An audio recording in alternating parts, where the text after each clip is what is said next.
आज फलटण पंढरपूरला जाताना आपण फलटण स्टेशनची पाहणी केला आहे. आपण आल्यानिमित्त फलटणला काय मिळणार आहे आज? बाबांनी मला अधिवेशनाच्या दरम्यान सांगितलं होतं की काही प्रश्न आहेत फलटण एस टी डेपोच्या बाबतीत आणि तुम्ही जेव्हा पंढरपूरला जाल तेव्हा एक धावती भेट द्या आणि त्यामुळे आज या ठिकाणी आलो.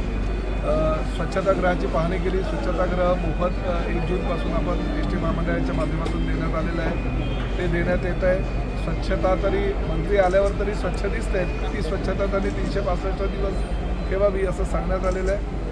RTOच्या काही गाड्या स्क्रॅप करण्यासाठी इथं 6 महिन्याच्या आत त्याचं कामही चालू करू.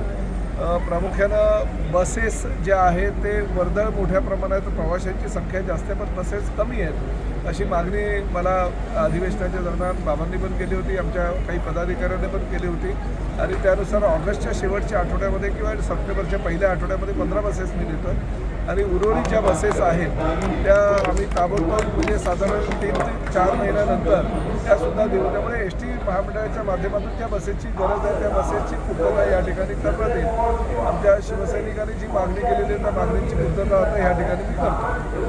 परिस्थितीमध्ये 20 तारखेपर्यंत सगळ्या गाड्या आहे इकडनं निघायला पाहिजे कारण त्याच्यामध्ये घुशी उद्योगाचं साम्राज्य आणि त्यामुळे एस टी डेपोच्या बाकीच्या स्वच्छतेवर त्याचा परिणाम होता म्हणून त्यामुळे RTOच्या अधिकाऱ्यांना ताबडतोब खाली करायच्या सूचना मी दिलेल्या आहेत आणि हा एस टी डेपो जो आहे तो आम्ही PPP तत्वावर विकसित करतो आहे. आदरणीय पंतप्रधान नरेंद्रजी मोदी आणि देवेंद्रजी फडणवीस आणि एकनाथ शिंदे साहेबांच्या माध्यमातून PPP धोरण आम्ही आणतो आहे आणि त्यामध्ये हा